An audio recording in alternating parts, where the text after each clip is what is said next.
both men and women were created in the image of God, suggesting inherent equality. പുരുഷപക്ഷ നിലപാടുകൾ കൈവശം സൂക്ഷിക്കുന്ന ആളുകൾ കൃത്യമായിട്ട് മനസ്സിലാക്കണം. നിങ്ങളുടെ കയ്യിലെ പുസ്തകം ബൈബിളാണ്, എൻ്റെ കയ്യിലെ പുസ്തകം ബൈബിളാണ്.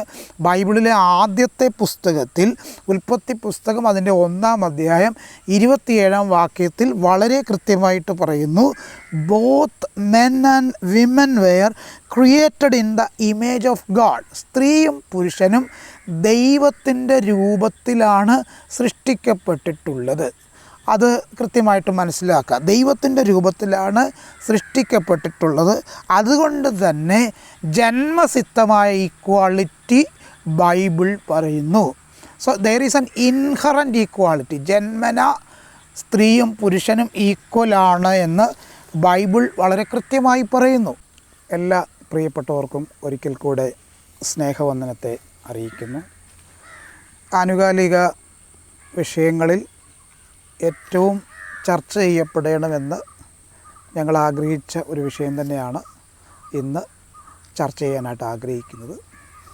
പല വിഷയങ്ങളും നമ്മൾ ചർച്ചയിലേക്ക് കൊണ്ടുവരാറുണ്ടെങ്കിലും അത്തരം ചർച്ചകളിലൂടെ ആരോഗ്യകരമായിട്ടുള്ള നിലപാടുകൾ ഉരുത്തിരിയാറില്ല. ഏകപക്ഷീയമായ നിലപാടുകളാണ് പലപ്പോഴും പല ചർച്ചയിലും പ്രത്യക്ഷത്തിൽ വെളിപ്പെടാറുള്ളത്. എന്നാൽ ഈ വീഡിയോയിലൂടെ ജെൻഡർ ഇക്വാളിറ്റി എന്ന വിഷയവുമായി ബന്ധപ്പെട്ട്, ലിംഗസമത്വം എന്ന വിഷയവുമായി ബന്ധപ്പെട്ട് സംസാരിക്കാനാണ് ആഗ്രഹിക്കുന്നത്. അതിന് ടൈറ്റിൽ കൊടുക്കുകയാണെങ്കിൽ ഫെമിനിസം ആൻഡ് ദ ബൈബിൾ എന്ന വിഷയത്തെ അധികരിച്ചുകൊണ്ടാണ് സംസാരിക്കാനായിട്ട് ആഗ്രഹിക്കുന്നത്. സ്ത്രീകളുമായുള്ള ബന്ധത്തിൽ നമ്മൾ പലപ്പോഴും അവരെ അശരണരായിട്ടും അബലകളായിട്ടും സൃഷ്ടിയിലെന്തോ പുരുഷന്മാരെക്കാളും കുറേ കൂടെ താഴേക്കിടയിലുള്ള ആളെന്ന രീതിയിലാണ് നമ്മളവരെ ചിന്തിക്കുന്നത്. അതുപോലെ തന്നെ ഇസ്ലാം വാദങ്ങളിൽ പറയുന്ന സ്ത്രീ ഒരു കൃഷിയിടമാണ് എന്ന് പറയുന്ന തരത്തിലേക്ക് ക്രൈസ്തവ സംവാദകരും ക്രൈസ്തവ പ്രസംഗകരും അധപ്പതിക്കാനായിട്ട് പാടില്ല. ബൈബിളിലെ പൗലോസിൻ്റെ ചിന്തകളിലെ പൗലോസിൻ്റെ വാചകങ്ങൾ എടുത്തുകൊണ്ട് സ്ത്രീകളെ നികൃഷ്ടജീവികളെ പോലെ പരാമർശിക്കുന്ന അത്തരം പരാമർശങ്ങളോട് കൃത്യമായ വിയോജിപ്പാണ് നമുക്കുള്ളത്. അത് കൃത്യമായിട്ട് രേഖപ്പെടുത്തുകയാണ് ഈ വീഡിയോയിലൂടെ ചെയ്യുന്നത്. ഫെമിനിസം എന്ന ആശയം, ഫെമിനിസത്തിൻ്റെ 3 തരംഗങ്ങൾ, 3 വേവ്സ് വന്നു കഴിഞ്ഞു. ഇപ്പോൾ ഒരു പക്ഷെങ്കിൽ സ്ത്രീയും പുരുഷനും തമ്മിൽ യാതൊരു വ്യത്യാസവുമില്ല എന്ന നിലയിലുള്ള സാമൂഹിക അന്തരീക്ഷം ഈ തലമുറയിൽ രൂപപ്പെട്ടു വരുന്നുണ്ട്. ഇപ്പോഴത്തെ കുട്ടികളെയൊക്കെ നമ്മൾ പരിശോധിക്കുമ്പോൾ തോളോട് തോൾ ചേർന്ന് പോകാനും കൈയോട് കൈ ചേർത്ത് പിടിച്ചിരിക്കാനും ഒരു മുറിയിൽ ഉറങ്ങുന്നതിനൊന്നും അവർക്ക് യാതൊരു തടസ്സവുമില്ല. പണ്ട് കാലങ്ങളിൽ നമ്മൾ കണ്ടുവന്നിരുന്ന പുരുഷ മേധാവിത്വത്തിൻ്റെ കാഴ്ചപ്പാടുകൾ, അത്തരത്തിലുള്ള കോട്ടകളൊക്കെ ഏകദേശം ഉടഞ്ഞു പോയിട്ടുണ്ട് എന്ന് ഈ ദിവസങ്ങളിൽ നമ്മൾ നമ്മുടെ സാമൂഹിക പരിസ്ഥിതികളൊക്കെ പരിശോധിക്കുമ്പോൾ നമുക്ക് മനസ്സിലാക്കാനായിട്ട് കഴിയും. ഇവിടെ ബൈബിളിനെ നമ്മൾ പരിശോധിക്കുമ്പോൾ സ്ത്രീപക്ഷ നിലപാടുകൾ ബൈബിളിൽ നമുക്ക് മനസ്സിലാകുന്നത് പലപ്പോഴും ഒരു പുരുഷ കേന്ദ്രീകൃത നിലപാടിൽ നിന്നുകൊണ്ടാണ്. എന്നാൽ സ്ത്രീകൾക്ക് വേണ്ടി സംസാരിക്കുന്ന എഴുത്തുകാരും സ്ത്രീകൾക്ക് വേണ്ടി സംസാരിക്കുന്ന ചിന്തകരും സ്ത്രീകളുടെ അസ്തിത്വത്തിന് വേണ്ടി കൃത്യമായി ഇടപെടുന്ന ധാരാളം ആളുകളും നമ്മുടെ സമൂഹത്തിലുണ്ട് എന്നുള്ള വലിയ സത്യം നമ്മൾ മനസ്സിലാക്കേണ്ടതായിട്ടുണ്ട്.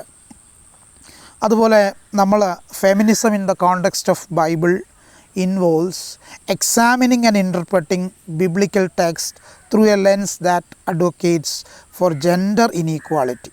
അപ്പോൾ ജെൻഡർ ഇനീക്വാളിറ്റിയെക്കുറിച്ച് പറയാൻ തന്നെ നമ്മൾ ബൈബിളിനെ ഒന്ന് പരിശോധിക്കുകയാണ് ചെയ്യുന്നത്. അപ്പോൾ ചില ആളുകൾ ബൈബിളിനെ പരിശോധിക്കുന്നത് കൃത്യമായ പുരുഷ മേധാവിത്വത്തിൻ്റെ കാര്യം പറയാൻ വേണ്ടി മാത്രമാണ്. എന്നാൽ ബൈബിളിൽ പുരുഷ മേധാവിത്വത്തിൻ്റെ കാര്യം പറയുന്നുണ്ടെങ്കിൽ തന്നെയും സ്ത്രീപക്ഷ വായനകൾ കൃത്യമായി സ്ത്രീകളുടെ കർത്തവ്യങ്ങളെക്കുറിച്ചും സ്ത്രീകളുടെ അസ്തിത്വത്തെക്കുറിച്ചും കൃത്യമായി ബൈബിളിലൂടെ ബോധ്യപ്പെടുത്തുന്നുണ്ട്. ആ വേദഭാഗങ്ങളും കൂടെ നിങ്ങൾ കണ്ടെത്തി വായിക്കുന്നത് നന്നായിരിക്കും. നിങ്ങളെന്ന് പറയുമ്പോൾ പുരുഷ മേധാവിത്വം ആഗ്രഹിക്കുന്ന ആളുകളും അതുപോലെ തന്നെ പുരുഷപക്ഷ നിലപാടുകൾക്ക് കൂടുതൽ പ്രാധാന്യം കൊടുക്കുന്ന ആളുകളും ബൈബിളിലെ 66 പുസ്തകങ്ങൾക്കിടയിൽ സ്ത്രീപക്ഷ വായനകൾ കൂടെ ഉണ്ട് എന്ന് കൃത്യമായിട്ട് മനസ്സിലാക്കേണ്ടതായിട്ടുണ്ട്. അല്ല, നിങ്ങളുടെ കണ്ണിൽ കൃത്യമായ തിമിരം ബാധിച്ചിട്ടുണ്ട് എങ്കിൽ, അല്ലെങ്കിൽ സ്ത്രീപക്ഷ നിലപാടുകൾ വായിക്കുമ്പോൾ ഉണ്ടാകുന്ന ഒരു പ്രത്യേകതരം തിമിരം നിങ്ങളെ ബാധിച്ചിട്ടുണ്ടെങ്കിൽ അത് ചികിത്സപ്പെടുത്തി ഒരു ക്രിസ്തു കേന്ദ്രീകൃതമായ നിലപാടുകൾ നിങ്ങൾ കാത്തു സൂക്ഷിക്കണമെന്ന് ഒരു മനുഷ്യൻ എന്ന നിലയിൽ, ഒരു സാമൂഹ്യ ജീവൻ എന്ന നിലയിൽ ഞാൻ നിങ്ങളെ പ്രബോധിപ്പിക്കുകയാണ്. നിലവിൽ നമ്മൾ പല പേരുകളിൽ അറിയപ്പെടുന്നുവെങ്കിലും ചിലർ പാസ്റ്റർ എന്ന് വിളിക്കും, ചിലർ ഉപദേശി എന്ന് വിളിക്കും, ചിലർ പ്രവാചകൻ എന്ന് വിളിക്കും, ചിലർ സംവാദകൻ എന്ന് വിളിക്കും, ചിലർ ചിന്തകൻ എന്ന് വിളിക്കും. ബേസിക്കലി മനുഷ്യത്വമുള്ള ആളുകൾ എന്ന നിലയിൽ, ഒരു മനുഷ്യൻ എന്ന നിലയിലാണ് ഞാൻ ഈ വിഷയത്തെ പരിശോധിപ്പാൻ ആഗ്രഹിക്കുന്നത്. അതുകൊണ്ട് തന്നെയാണ് സ്ത്രീ ഒരു കൃഷിയിടമെന്നുള്ള ഇസ്ലാമിക കാഴ്ചപ്പാടുകളെ കൃത്യമായിട്ട് വിമർശിക്കുകയും അത്തരത്തിലുള്ള ഇസ്ലാമിക കാഴ്ചപ്പാടുകളോട് കിടപിടിക്കുന്ന രീതിയിൽ നമ്മളുടെ ക്രൈസ്തവ ഇടങ്ങളിലെ ആളുകൾ പെരുമാറുകയും ചെയ്യുമ്പോൾ നമ്മളതിനെ നിശിതമായിട്ട് വിമർശിക്കുകയാണ്, അതിനെതിരെ നമ്മൾ ശബ്ദമുയർത്തുകയാണ്. അപ്പോൾ തന്നെ the Bible has often been interpreted in the ways that reinforces patriarchal norms. തീർച്ചയായിട്ടും ബൈബിൾ നമ്മൾ പരിശോധിക്കുമ്പോൾ പുരുഷ പക്ഷ വായനകൾ കൂടുതലായിട്ട് നമുക്ക് കാണാൻ കഴിയുന്നു. എന്നാൽ ഫെമിനിസ്റ്റ് സ്കോളേഴ്സായിട്ടുള്ള ആളുകൾ, തിയോളജിയൻസ് ആയിട്ടുള്ള ആളുകൾ അത്തരം തീമുകളെ ഹൈലൈറ്റ് ചെയ്ത് സംസാരിക്കാറുണ്ട്. എന്നാൽ ഇവിടെ നമ്മൾ ചിന്തിക്കുന്നൊരു കാര്യം എന്താണെന്ന് ചോദിച്ചാൽ, dignity, worth and equality of women. സ്ത്രീ എന്ന് പറയുന്നത് ഒരു മനുഷ്യജീവിയാണ്. അവർക്ക് കൊടുക്കേണ്ടുന്ന അന്തസ്സുണ്ട്, അവർക്ക് കൊടുക്കേണ്ടുന്ന യോഗ്യതകളുണ്ട്, അതുപോലെ തന്നെ അവർക്ക് കൊടുക്കേണ്ടുന്ന ഈക്വാളിറ്റി ഉണ്ട്. അതിനെപ്പറ്റിയാണ് സംസാരിക്കാനായിട്ട് ആഗ്രഹിക്കുന്നത്. ഇനി ബൈബിളിൽ സ്ത്രീപക്ഷ വായനകളുമായി ബന്ധപ്പെട്ടുള്ള കുറച്ച് കാര്യങ്ങളാണ് നമ്മൾ ചിന്തിപ്പാനായിട്ട് ആഗ്രഹിക്കുന്നത്. Equality in creation. ഉൽപ്പത്തി പുസ്തകത്തിൽ നമുക്ക് ദൈവ സൃഷ്ടിയുടെ ആരംഭത്തെക്കുറിച്ച് നമുക്ക് കാണാനായിട്ട് കഴിയുന്നുണ്ട്. ജെനിസിസ് 1:27, ജെനിസിസ് എന്ന് പറഞ്ഞാൽ ഉൽപ്പത്തി പുസ്തകം 1-ാം അധ്യായം അതിൻ്റെ 27-ാം വാക്യം നമ്മൾ വായിക്കുമ്പോൾ, both men and women were created in the image of God, suggesting inherent equality. പുരുഷപക്ഷ നിലപാടുകൾ കൈവശം സൂക്ഷിക്കുന്ന ആളുകൾ കൃത്യമായിട്ട് മനസ്സിലാക്കണം, നിങ്ങളുടെ കയ്യിലെ പുസ്തകം ബൈബിളാണ്, എൻ്റെ കയ്യിലെ പുസ്തകം ബൈബിളാണ്.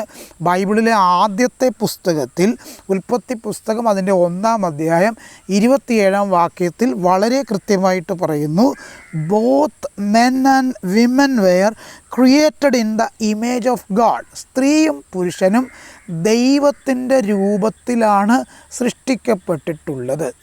അത് കൃത്യമായിട്ട് മനസ്സിലാക്കുക. ദൈവത്തിൻ്റെ രൂപത്തിലാണ് സൃഷ്ടിക്കപ്പെട്ടിട്ടുള്ളത്. അതുകൊണ്ട് തന്നെ ജന്മസിദ്ധമായ ഈക്വാളിറ്റി ബൈബിൾ പറയുന്നു. So there is an inherent equality. ജന്മന സ്ത്രീയും പുരുഷനും ഈക്വലാണ് എന്ന് ബൈബിൾ വളരെ കൃത്യമായി പറയുന്നു. നമ്മുടെ ഇടയിലെ ഈ പുതിയ ജനറേഷനിലെ കുട്ടികൾ പോലും അത് അംഗീകരിച്ചു കഴിഞ്ഞു. നമ്മുടെ പഴയ ജനറേഷനിലുള്ള ഒരു കൂട്ടം ആളുകൾ, മുടന്തൻ ന്യായം പറയുന്ന ഒരു കൂട്ടം ആളുകൾ, തങ്ങളുടെ സ്വാർത്ഥ ലക്ഷ്യങ്ങൾക്ക് വേണ്ടി ബൈബിൾ സത്യങ്ങളെ വളച്ചൊടിക്കുന്ന ഒരു കൂട്ടം ആളുകളാണ് ഇപ്പോഴും പുരുഷൻ ഏതാണ്ട് ഉയർന്ന സ്ഥാനത്തുള്ള ആളാണെന്നും സ്ത്രീ അതിനേക്കാളും ഒത്തിരി താഴെയുള്ള ആളാണെന്നും പുരുഷനേക്കാളും സ്ത്രീയേക്കാളും ഒത്തിരി മുകളിലാണ് ദൂതന്മാരെന്നും അങ്ങനെയുള്ള ശ്രേണി ശൃംഖലകൾ സ്ഥാപിക്കുന്നത് തന്നെ വളരെ അപകടകരമായിട്ടുള്ള കാര്യമാണ്, വെല്ലുവിളി ഉള്ള കാര്യം തന്നെയാണ്. കാരണം അത്തരത്തിലുള്ള ശ്രേണി ശൃംഖലകൾ സ്ഥാപിക്കുന്നതിലൂടെ സഭയെ എന്ന ആ ഒരു വലിയ സത്യത്തെ അത് കാര്യമായി ബാധിക്കും. അടുത്ത ജനറേഷനിൽ സഭയിൽ ആൾ കാണത്തില്ല ഇത്തരത്തിലുള്ള വാദങ്ങൾ നിങ്ങൾ ഉന്നയിക്കുകയാണെങ്കിൽ. കാരണം ഈ ജനറേഷനിലെ കുട്ടികൾ കൃത്യമായി മാറ്റത്തിൻ്റെ വഴിയിൽ സഞ്ചരിക്കുന്നവരാണ്. കഴിഞ്ഞ ദിവസം ഒരു കുട്ടി തൻ്റെ പ്രസംഗത്തിൽ ഇങ്ങനെ പറഞ്ഞു, 16-17 വയസ്സുള്ളൊരു പെൺകുട്ടി പ്രസംഗിച്ചപ്പോൾ അവൾ പറഞ്ഞത്, എന്തുകൊണ്ട് നമ്മൾ സ്ത്രീയെയും പുരുഷനെയും സെപ്പറേറ്റ് ചെയ്യുന്നു? നിങ്ങൾ എന്തുകൊണ്ട് ഇതിന് വെപ്രാളം കാണിക്കുന്നു? സ്ത്രീ മറ്റൊരാളാണ്, പുരുഷൻ വേറൊരാളാണ്, അല്ലെങ്കിൽ ഇത് രണ്ടും രണ്ടാണ്, രണ്ടിനെയും രണ്ടായിട്ട് കാണണം. ഒന്നൊത്തിരി സുപ്പീരിയർ ആയിട്ടുള്ള ആളാണ്, ഒന്നൊത്തിരി ഇൻഫീരിയർ ആയിട്ടുള്ള ആളാണ്. എന്തിന് നിങ്ങൾ ഈ രീതിയിലുള്ള ധൃതി കാട്ടുന്നു, ഈ രീതിയിലുള്ള വെപ്രാളം കാണിക്കുന്നു? അവൾ പറഞ്ഞൊരു കാര്യം, ആദമിൻ്റെ ഉള്ളിൽ ഹവ്വയെ ഒളിപ്പിച്ചു വെച്ചിരുന്നു എന്നാണ്. അപ്പം eve was hidden inside Adam എന്നാണ് പറയുന്നത്. അപ്പോൾ ആദമിൻ്റെ ഉള്ളിൽ, ആദമിൻ്റെ വാരിയെല്ലിൽ ഹവ്വ എന്ന സ്ത്രീയെ ഒളിപ്പിച്ചു വെച്ചിരുന്നു. അവിടുന്ന് ദൈവം ഹവ്വയെ പുറത്തെടുത്ത് സ്ത്രീയായി മെനഞ്ഞു സ്ത്രീയായി സൃഷ്ടിച്ചു എന്ന രീതിയിലാണ് ആ പെൺകുട്ടി സംസാരിച്ചത്. അപ്പോൾ ഇത് രണ്ടും രണ്ടാണ് എന്ന് പറയുമ്പോൾ പുതിയ ജനറേഷനിലെ ആളുകൾ ഉൾക്കൊള്ളാൻ തയ്യാറല്ല എന്നുള്ള കൃത്യമായൊരു നേർക്കാഴ്ചയാണ് നമുക്ക് അതിലൂടെ ലഭിക്കുന്നത്. ആ വാക്യം നമ്മൾ പറഞ്ഞ വാക്യം നമ്മൾ പരിശോധിക്കുമ്പോൾ അവിടെ ഇങ്ങനെയാണ് പറയുന്നത്, so God created man in his own image, in the image of God he created him, male and female he created dum. അത് വളരെ കൃത്യമായിട്ട് പറയുന്നുണ്ട്. ദൈവം മനുഷ്യനെ തൻ്റെ സാദൃശ്യത്തിലും തൻ്റെ സ്വരൂപത്തിലും സൃഷ്ടിച്ചു. അതുപോലെ in the image of God he created dum, ദൈവത്തിൻ്റെ രൂപത്തിലാണ് ദൈവം മനുഷ്യനെ സൃഷ്ടിച്ചത്. Male and female he created dum, ദൈവം മനുഷ്യനെ സ്ത്രീയും പുരുഷനുമായി സൃഷ്ടിച്ചു. സ്ത്രീ വേറെയും പുരുഷൻ വേറെയുമല്ല, ദൈവത്തിൻ്റെ രൂപത്തിലുള്ള ഒരേ അസ്തിത്വമുള്ള ഇൻഹറൻറ്റ് ഈക്വാളിറ്റിയുള്ള ആളുകൾ തന്നെയാണ് സ്ത്രീയും പുരുഷനും എന്നുള്ള കാര്യം നമ്മൾ മനസ്സിലാക്കുക. ഇനി ബൈബിൾ പരിശോധിക്കുമ്പോൾ സ്ത്രീകളുടെ ഭാഗത്തു നിന്നുള്ള നേതൃത്വ നിരകളെ നമുക്ക് ബൈബിളിൽ കാണാൻ കഴിയുന്നു. ആ കാലഘട്ടങ്ങളിലൊക്കെ പുരുഷന്മാരെ കൂടെ ഭരിച്ചത് സ്ത്രീകളാണ്. അതുപോലെ തന്നെ തലമുറകളെല്ലാം ഭരിച്ചത് സ്ത്രീകൾ തന്നെയാണ്. ഇന്ന് നമ്മൾ പറയുന്ന സ്ത്രീ അടുക്കളയിൽ പാചകം വയ്ക്കുന്ന പാചക കാര്യങ്ങളിൽ ഇടപെടുന്ന ഒരാളായിട്ട് മാത്രമാണ്, മുറ്റം അടിച്ചു വാരുന്ന ഒരാളായിട്ട് മാത്രമാണ് പലപ്പോഴും നമ്മുടെ ഒരു കൺവെൻഷണലായിട്ടുള്ള കാഴ്ചപ്പാടെന്ന് പറയുന്നത്. ആ കാഴ്ചപ്പാട്ടിൽ നിന്നൊക്കെ ഒത്തിരി വ്യത്യസ്തമായിട്ട് ബൈബിൾ നമ്മൾ പരിശോധിക്കുമ്പോൾ യഹൂദ ഭരിച്ച അഥല്യ എന്ന ആളെപ്പറ്റി ബൈബിളിൽ പറയുന്നുണ്ട്. അതുപോലെ തന്നെ ഇസ്രായേലിന് ന്യായപാലനം ചെയ്ത ദെബോര എന്ന സ്ത്രീയെപ്പറ്റി ബൈബിളിൽ പറയുന്നുണ്ട്. നമ്മുടെ സഭാ ഇടങ്ങളിലൊക്കെ പുരുഷന്മാർ മാത്രം നേതൃത്വത്തിലേക്ക് വരണമെന്ന് ശഠിക്കുന്നത് തികച്ചും ബുദ്ധിശൂന്യമായ നിലപാടുകളാണ്. അത് ബൈബിളിൻ്റെ കാഴ്ചപ്പാടുകൾക്ക് നിരക്കാത്ത കാര്യമാണ്. ഒരു സ്ത്രീ നമ്മുടെ ഭരണ സ്ഥിരാകേന്ദ്രത്തിലേക്ക് വരുന്നുവെങ്കിൽ അതിനെ നമ്മൾ അംഗീകരിക്കുക, അല്ലാതെ അതിനെതിരെ നമ്മൾ സംസാരിക്കേണ്ട ആവശ്യമില്ല, പ്രവർത്തിക്കേണ്ട ആവശ്യമില്ല. ദെബോര എന്ന സ്ത്രീയെപ്പറ്റി നമ്മൾ ന്യായാധിപന്മാരുടെ പുസ്തകം 4-5 അധ്യായങ്ങളിൽ കാണാൻ കഴിയും. A prophetess and judge leading Israel in both spiritual and military matters. അപ്പോൾ അവിടെയാണ് നമ്മൾ ഈ ആണുങ്ങൾക്ക് മാത്രം ചെയ്യാൻ കഴിയുന്ന കാര്യങ്ങളെ ബൈബിൾ ചോദ്യം ചെയ്യുന്നത്. ആധ്യാത്മിക കാര്യങ്ങളിൽ മാത്രമല്ല. She was a പ്രോഫറ്റസ്.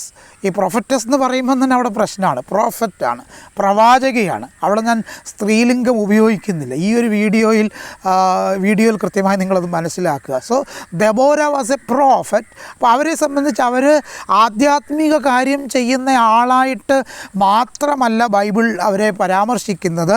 Military matters, ആയോധന ഇടങ്ങൾ, അതുപോലെ തന്നെ ഇടങ്ങളിലും അവരുടെ ഒരു നേതൃത്വം ഉണ്ടായിരുന്നു എന്ന കാര്യം നമ്മൾ കയ്യിൽ കൊണ്ട് നടക്കുന്ന ഈ ബൈബിളിനകത്ത് കൃത്യമായിട്ട് പറയുന്നുണ്ട്. ഇത് പണ്ടെങ്ങോ നടന്നൊരു കാര്യമാണെന്ന് പറഞ്ഞ് മുടന്തൻ ന്യായവാദങ്ങൾ ഉന്നയിച്ച് അതിനെ തള്ളിക്കളയേണ്ടുന്ന ആവശ്യമില്ല. മിരിയാം എന്ന സ്ത്രീയെപ്പറ്റി ബൈബിളിൽ പരാമർശിക്കുന്നുണ്ട്. A prophetess who leads Israelites in worship. ഇസ്രായേലിന് ആരാധനയിൽ നേതൃത്വം നൽകിയ ആളെന്ന നിലയിലാണ് മിരിയാമിനെ പരാമർശിക്കുന്നത്. അപ്പോൾ നമ്മുടെ ഇടയിൽ ഒരു സ്ത്രീ പാട്ടുകാരിയുണ്ട്, ഒരു വുമൺ സിംഗറുണ്ട്. അവരെ നമുക്കറിയാം. അവരെപ്പോലും പലപ്പോഴും നമ്മൾ ഈ തലമുറയിലെ മിര്യാം എന്നാണ് വിളിക്കുന്നത്. ഈ തലമുറയിലെ മിര്യാം എന്ന് അവരെ നിങ്ങൾ പരാമർശിക്കുമ്പോൾ പോലും നിങ്ങൾ മിര്യാമായാൽ മതി, നിങ്ങൾക്ക് ദെബോരയാവാനുള്ള സാധ്യതയില്ല എന്നുള്ള കൃത്യമായ സൂചന അതിനകത്തുണ്ട്. നിങ്ങൾക്ക് വന്ന് പാട്ട് പാടിയിട്ടൊക്കെ പോകാം, പക്ഷെങ്കിൽ ഞങ്ങളുടെ ഭരണസിരാ കേന്ദ്രങ്ങളിൽ നിങ്ങൾക്ക് യാതൊരു അനുവാദമില്ല എന്നുള്ള കൃത്യമായ സൂചന അവിടെ നമുക്ക് ഞാനീ പറഞ്ഞ കാര്യങ്ങളിൽ മനസ്സിലാക്കാനായിട്ട് കഴിയുന്നുണ്ട്. ഇനി യേശു എങ്ങനെയാണ് സ്ത്രീകളെ മനസ്സിലാക്കിയതെന്ന് നോക്കാൻ. യേശുവിനേക്കാളും വലുതായിട്ട് ഉള്ള ആളുകളൊന്നും ഇല്ല എന്നാണ് ഞാൻ മനസ്സിലാക്കുന്നത്. യേശു എങ്ങനെയാണ് സ്ത്രീകളെ കണ്ടത്, യേശു എങ്ങനെയാണ് സ്ത്രീകളെ മനസ്സിലാക്കിയതെന്ന് നമുക്ക് മനസ്സിലാക്കാം. യേശു എപ്പോഴും he spoke for dignity and equality, സമത്വത്തിന് വേണ്ടിയും അതുപോലെ തന്നെ അന്തസ്സിന് വേണ്ടിയും സംസാരിച്ച ആളാണ്, പ്രവർത്തിച്ച ആളാണ് നസ്രയനായ യേശുക്രിസ്തു. യേശുക്രിസ്തു എന്താണ് ചെയ്തത്? ഹീ ബ്രോക്ക് കൾച്ചറൽ നോംസ്, സാംസ്കാരികമായി എഴുതപ്പെട്ട ലിഖിതമായതും അലിഖിതമായതുമായ എഴുത്തുകളെ ജീസസ് പൊളിക്കുകയാണ് ചെയ്തത്. ജീസസിനെ ഞാൻ വിളിക്കുന്നത് a man of post structuralism എന്ന് തന്നെയാണ്, എ മാൻ ഓഫ് ഡീകൺസ്ട്രക്ഷൻ എന്ന് തന്നെയാണ്. 1960-കൾക്ക് ശേഷം ജാക്ക് ഡെറിഡയാണ് ഡീകൺസ്ട്രക്ഷൻ കൊണ്ടുവന്നതെങ്കിലും ഞാൻ വിളിക്കുന്നത് AD 1-ാം നൂറ്റാണ്ടിൽ തന്നെ അപനിർമ്മിതിയുടെ രാജകുമാരൻ ഈ ഭൂമിയിൽ ജീവിച്ചിരുന്നു എന്ന് തന്നെയാണ്. He was the Prince of deconstruction. യേശുവിനെ അങ്ങനെ വിളിക്കുന്നതിന് യാതൊരു തെറ്റുമില്ല. യേശുവിൻ്റെ ഇടപാടുകളെ കൃത്യമായി ദൈവകേന്ദ്രീകൃതമായ ബൈബിൾ കേന്ദ്രീകൃതമായ ലെൻസ് വെച്ച് നമ്മൾ മനസ്സിലാക്കുമ്പോൾ ഞാൻ ഈ പറഞ്ഞതിൻ്റെ അർത്ഥം നിങ്ങൾക്ക് കുറച്ചും കൂടെ നിങ്ങളുടേതായിട്ട് ഉൾക്കൊള്ളാനും മനസ്സിലാക്കാനായും കഴിയും. കൾച്ചറൽ നോംസിനെ കൃത്യമായി ബ്രേക്ക് ചെയ്തൊരാൾ. അതുപോലെ തന്നെ treated women with respect and dignity, സ്ത്രീകളെ അവർക്ക് കൊടുക്കേണ്ടുന്ന അന്തസ്സ് കൊടുത്ത് അവർക്ക് കൊടുക്കേണ്ടുന്ന സമത്വം നൽകി സ്വീകരിച്ച ഒരാളാണ് യേശുക്രിസ്തു. അതുപോലെ തന്നെ അതുമായി ബന്ധപ്പെട്ട് നമ്മൾ ചിന്തിക്കുമ്പോൾ he spoke with Samaritan women at the well, കിണറിൻ്റെ അരികിൽ നിന്ന ഒരു ശമര്യാക്കാരി സ്ത്രീയോട്. ഇവിടെ രണ്ട് രീതിയിൽ പാർശ്വവൽക്കരിക്കപ്പെട്ടു പോയൊരു സ്ത്രീയോട്. ഇവിടെ സ്ത്രീ എന്ന് പറയുമ്പോൾ തന്നെ നമുക്ക് ബുദ്ധിമുട്ടാണ്. അപ്പോൾ ആ സ്ത്രീ ഒരു ശമര്യാക്കാരിയാണെങ്കിലുള്ള ബുദ്ധിമുട്ട് നമുക്ക് മനസ്സിലാക്കാൻ കഴിയും. സോ ഇൻ ഡബിൾ വേയ്സ് രണ്ട് രീതിയിൽ പാർശ്വവൽക്കരിക്കപ്പെട്ടു പോയ, സൈഡ് ലൈൻ ചെയ്യപ്പെട്ടു പോയൊരു സ്ത്രീയോട് കിണറിനരികെ വെച്ച് സംസാരിക്കാൻ തൻ്റെ ഇടം കാട്ടിയവൻ്റെ പേര് യേശുവാണ്. ആ യേശുവിൻ്റെ മക്കളാണ് നമ്മൾ. ആ യേശുവിൻ്റെ മക്കളെന്ന നിലയിൽ നിങ്ങൾ സ്ത്രീകളുടെ അന്തസ്സിനെ കെടുത്തിക്കളയാൻ പാടില്ല. സ്ത്രീകളെന്ന് പറയുന്നത് ഒരു ഉപകരണ വസ്തുവല്ല. സ്ത്രീകളെന്ന് പറയുന്നത് ഒരു കൃഷിയിടമല്ല. സ്ത്രീകളെന്ന് പറയുന്നത് ഒരു കൂട്ടം കുട്ടികളെ പ്രസവിക്കാനുള്ള ഉപകരണമല്ല. സ്ത്രീകൾക്ക് സ്ത്രീകളുടേതായ അന്തസ്സുണ്ട്. നമ്മുടെ വീണ്ടെടുപ്പുകാരൻ എന്ന് പറയുന്ന നമ്മുടെ കർത്താവ് അവരുടെ അന്തസ്സിനെ മനസ്സിലാക്കി പെരുമാറിയെങ്കിൽ, കർത്താവിൻ്റെ കുഞ്ഞുങ്ങളാണെങ്കിൽ അല്ലെങ്കിൽ എനിക്ക് പ്രശ്നമില്ല. കർത്താവിൻ്റെ മക്കളാണെങ്കിൽ നിങ്ങൾ സ്ത്രീകളുടെ അന്തസ്സിന് അനുസരിച്ച് അവർക്ക് വേണ്ടുന്ന ബഹുമാനം കൊടുക്കേണ്ടവരാണ്. പരസ്യമായ വേദികളിലും രഹസ്യമായ വേദികളിലും കോട്ടേജ് മീറ്റിങ്ങുകളിലും ഉപവാസ പ്രാർത്ഥനകളിലും സ്ത്രീകളെ ഉപദ്രവിക്കാൻ പാടില്ല. സ്ത്രീകൾക്കെതിരെ ശബ്ദമുയർത്താൻ പാടില്ല. അത്തരത്തിൽ ശബ്ദമുയർത്തുന്നവർ സംസാരിക്കുന്നത് ഈ ഭൂമിയിലേക്ക് ഇറങ്ങി വന്ന വീണ്ടെടുപ്പുകാരനായ യേശുക്രിസ്തുവിൻ്റെ നിലപാടുകൾക്കെതിരെയാണ്. നിങ്ങളിത് കുറിച്ച് വെച്ചോളൂ. ഓക്കെ. പിന്നെ യേശുവിനെ നമ്മൾ പരിശോധിക്കുമ്പോൾ ഹീ ഹീൽഡ് വിമൻ, രക്തസ്രാവക്കാരിയായ സ്ത്രീയെ സൗഖ്യമാക്കി. സാധാരണയായിട്ട് രക്തസ്രാവക്കാരി സ്ത്രീയുടെ പ്രസംഗം നമ്മൾ കേൾക്കുന്നത് ആദ്യമായിട്ടൊക്കെ പ്രസംഗിക്കാൻ വരുന്ന ആളുകൾ വളരെ പൈശാചികമായ രീതിയിൽ, വളരെ വൃത്തികെട്ട രീതിയിൽ ഈ ഒരു സംഭവത്തെ ചിത്രീകരിക്കുന്നത് ഞാൻ കണ്ടിട്ടുണ്ട്. എന്നാൽ യേശുവിനെ സംബന്ധിച്ച് ഈ സ്ത്രീയെ സൗഖ്യമാക്കാൻ യേശു തയ്യാറായി. യേശുവിൻ്റെ ശരീരത്തിൽ നിന്ന് തൻ്റെ ശക്തി പുറപ്പെടുകയും അത് ഈ സ്ത്രീക്ക് സൗഖ്യത്തിന് കാരണമായി തീരുകയും ചെയ്തു. അതുപോലെ തന്നെ defended Mary of Bethany choice to learn from him. ബെഥാന്യയിലെ മറിയോട് പറഞ്ഞു, നീ എൻ്റെ അരികിലിരുന്ന് വചനം പഠിക്കുക.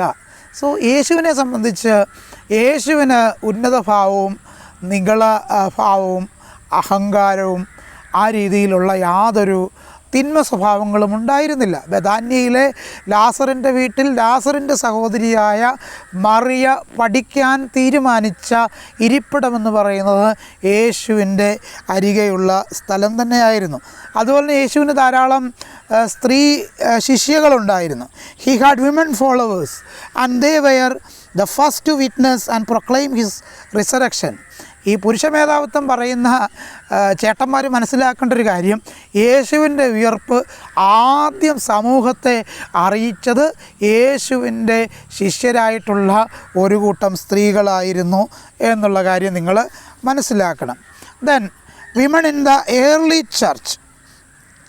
ആദ്യകാല സമയങ്ങളിൽ ആദ്യകാല സഭകളിൽ സ്ത്രീകളുടെ പ്രാധാന്യം എന്തായിരുന്നു, സ്ത്രീകളുടെ കർത്തവ്യങ്ങൾ എന്തായിരുന്നു നമുക്ക് മനസ്സിലാക്കാം. അവരുടെ പ്രോമിനൻ്റ് റോൾ എന്താണെന്ന് നമുക്ക് മനസ്സിലാക്കാം. നമ്മൾ പ്രിസ്കില്ലയെ പരിശോധിക്കുമ്പോൾ, ഫേബയെ നമ്മൾ പരിശോധിക്കുമ്പോൾ, അതുപോലെ തന്നെ യൂനിയാവെന്ന് പറയുന്ന സ്ത്രീയെ, ആ ഒരു സഹോദരിയെ നമ്മൾ പരിശോധിക്കുമ്പോൾ, അവർ ആദ്യകാലങ്ങളിലുണ്ടായിരുന്ന ക്രിസ്തീയ സമൂഹത്തിൽ വളരെ സിഗ്നിഫിക്കൻ്റ് ആയിട്ടുള്ള റോളുകൾ ചെയ്ത ആളുകളാണ്. പ്രിസ്കില്ലയാണെങ്കിലും ഫേബയാണെങ്കിലും യൂനിയാവെന്ന് പറയുന്ന സ്ത്രീയാണെങ്കിലും. ഫേബയെ പറ്റി നമ്മൾ പരിശോധിക്കുമ്പോൾ ഷീ വാസ് എ ഡീക്കൺ, അവളൊരു ശുശ്രൂഷക്കാരിയായിരുന്നു. നിങ്ങൾ റോമാലേഖനം 16-ാം അധ്യായം 1-ാം വാക്യം വായിച്ചിട്ട് നിങ്ങൾ ശാസിച്ച് പ്രാർത്ഥിക്കുകയും വേണ്ട, ആ പേജ് വലിച്ചു കളയുകയും ചെയ്യേണ്ട. വേദപുസ്തകത്തിൽ എഴുതിയിരിക്കുന്നു, അല്ലെങ്കിൽ പരിശുദ്ധാത്മ നിയോഗത്താൽ എഴുതപ്പെട്ട ഈ പുസ്തകത്തിൽ പറഞ്ഞിരിക്കുന്നു, ഫേബ എന്ന പേരിലൊരു ശുശ്രൂഷക്കാരി ഉണ്ടായിരുന്നു. അത് റോമാലേഖനം 16-ാം അധ്യായത്തിൻ്റെ 1-ാം വാക്യത്തിൽ കാണാൻ കഴിയുന്നു. ഇനി നമ്മൾ ജൂനിയ അല്ലെങ്കിൽ യൂനിയാവെന്ന് പറയുന്ന ഒരു സ്ത്രീയെ പറ്റി നമുക്ക് കാണാൻ കഴിയുന്നു. Outstanding, she was outstanding among the അപ്പോസ്തലന്മാരുടെ ഇടയിൽ വളരെ ഔട്ട്സ്റ്റാൻഡിങ് ആയിട്ടുള്ള ഒരു ലേഡിയായിരുന്നു യൂനിയാവ്. അത് റോമാലേഖനം 16-ാം അധ്യായം 7-ാം വാക്യത്തിൽ പറയുന്നുണ്ട്. യേശു സഭയുടെ തലയാണ്, സ്ത്രീയുടെ തല പുരുഷനാണ് എന്ന് പറഞ്ഞ പൗലോസ് തന്നെയാണ് ഈ ആളുകളെ കൃത്യമായി നിങ്ങൾക്ക് പരിചയപ്പെടുത്തുന്നത്. അതുപോലെ തന്നെ യൂനിയാവിനെ പറ്റി നമ്മൾ പരിശോധിക്കുമ്പോൾ അപ്പോസ്തലന്മാരുടെ ഇടയിൽ കൈക്കൊണ്ടവളായിരുന്നു. എനിക്ക് മുമ്പേ ക്രിസ്തുവിൽ വിശ്വസിച്ചവളും എന്ന് പൗലോസ് പറയുന്നുണ്ട്. എനിക്ക് മുമ്പേ ക്രിസ്തുവിൽ വിശ്വസിച്ചവളും എന്ന് പൗലോസ് യൂനിയാവെന്ന് പറയുന്ന, ഇംഗ്ലീഷിൽ ജൂനിയ എന്നാണ് എഴുതിയിരിക്കുന്നത്, ഈ ഒരു സ്ത്രീയെ പറ്റി കൃത്യമായിട്ട് പറയുന്നുണ്ട്. അതുപോലെ തന്നെ ആത്മീക ശുശ്രൂഷകൾ, ആത്മീക വരങ്ങളൊക്കെ ഇവർ കൈകാര്യം ചെയ്തിരുന്നു. അപ്പോസ്തലനായ പൗലോസ് അത് കൃത്യമായിട്ട് മനസ്സിലാക്കിയിരുന്നു. 1 കൊരിന്ത്യർ 12-ാം അധ്യായം നമ്മൾ അതിൻ്റെ 4 മുതൽ 11 വരെയുള്ള വേദഭാഗങ്ങൾ വായിക്കുമ്പോൾ അവിടെ കാണാൻ കഴിയുന്നത് പരിശുദ്ധാത്മാവിൻ്റെ വരങ്ങളുള്ള, പരിശുദ്ധാത്മാവിൻ്റെ ഗിഫ്റ്റുള്ള ധാരാളം വിശ്വാസികളുണ്ടായിരുന്നു. അതിൽ സ്ത്രീകളും ഉണ്ടായിരുന്നു. എല്ലാവരിലും എല്ലാം പ്രവർത്തിക്കുന്ന ദൈവം, അതാണ് എല്ലാവരിലും എല്ലാം പ്രവർത്തിക്കുന്ന ദൈവം. There is no gender inequality. അവിടെ there is no colour differences, there is no caste differences. ജാതി വേർതിരിവോ നിറത്തിൻ്റെ വേർതിരിവോ ലിംഗ വേർതിരിവോ ഇല്ല. ദൈവം എല്ലാവരിലും പ്രവർത്തിക്കുന്നവനാണ് എന്ന് നമ്മൾ മനസ്സിലാക്കണം. എഫേസ്യ ലേഖനം 5-ാം അധ്യായം 21 മുതൽ 33 വരെയുള്ള വേദഭാഗങ്ങൾ വായിക്കുമ്പോൾ ഇവിടെ മ്യൂച്വൽ റെസ്പെക്റ്റ് ആൻഡ് ലവ്, നമ്മൾ പരസ്പരം ബഹുമാനിക്കുകയും പരസ്പരം സ്നേഹിക്കുകയും ചെയ്യേണ്ടവരാണെന്ന് പൗലോസ് കൃത്യമായിട്ട് പറയുന്നുണ്ട്. ഇവിടെ പറയുന്നത് calls for mutual submission in marriage. വിവാഹത്തിൽ രണ്ടുപേരും പരസ്പരം വിധേയപ്പെടുകയാണ്. Emphasising love and respect between spouses. ആണും പെണ്ണും ഒരേപോലെ അങ്ങോട്ടും ഇങ്ങോട്ടും സ്നേഹിക്കുന്നു, ഒരേപോലെ അങ്ങോട്ടും ഇങ്ങോട്ടും റെസ്പെക്റ്റ് ചെയ്യുന്നു. അതാണ് പൗലോസ് പറയുന്നത്.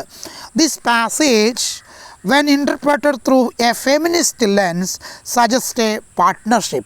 ഒരു സ്ത്രീപക്ഷ കാഴ്ചപ്പാടിലൂടെ നമ്മൾ ഈ പാസേജിനെ പരിശോധിക്കുമ്പോൾ ഇവിടെ പറയുന്നത് സ്ത്രീയും പുരുഷനും തമ്മിലുള്ള വിവാഹ ബന്ധത്തിലേക്ക് ഏർപ്പെടുന്നതിന് this is called a partnership.